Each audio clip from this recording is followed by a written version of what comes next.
Have you ever wondered what happened to John Carpenter's 90s vampire flick that seemed to vanish into thin air?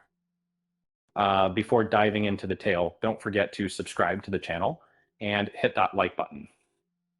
The 80s were golden for Carpenter, but the 90s brought a different kind of bloodsucker to the screen.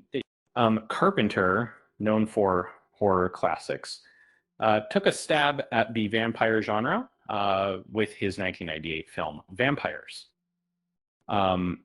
adapted from John Steakley's novel Vampire. It was a project that rekindled his passion after the flop of Escape from LA. He injected his love for Westerns, setting the story in the American Southwest. And he said, I was so understanding, and I so understanding, tired of the romanticized vampires of the 90s. Carpenter wanted his creatures to be fierce, bloodthirsty beasts. No time for existential crises, just pure, unadulterated horror, right? My vampires are ferocious beasts, he declared, ready to take on Buffy and her fanged friends. The film's main antagonist, Valak, is a fallen priest turned vampire, hunted by Jack Crow, a Vatican-backed vampire hunter.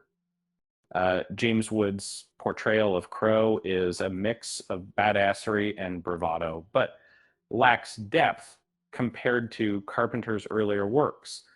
The action scenes are a thrill influenced by Carpenter's Western flair, but the vampires themselves are one-dimensional.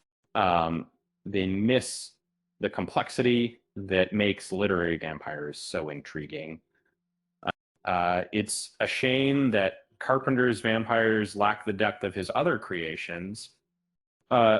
Crow's dismissive attitude towards Buffy Summers is particularly amusing. Imagine him learning from her sass and strength. Instead, he comes off as a macho stereotype, leaving much to be desired in character development. While Vampires delivers on the grit and gore, it falls short in exploring the nuances of its characters. The film didn't fare well commercially, perhaps overshadowed by the likes of Blade. It's a reminder of the contrarian spirit of the late 90s. So, and in the end, Carpenter's attempt to break vampire stereotypes is a mixed bag.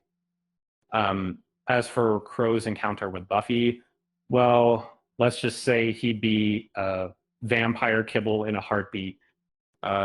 With that said, thanks for watching, and until next time.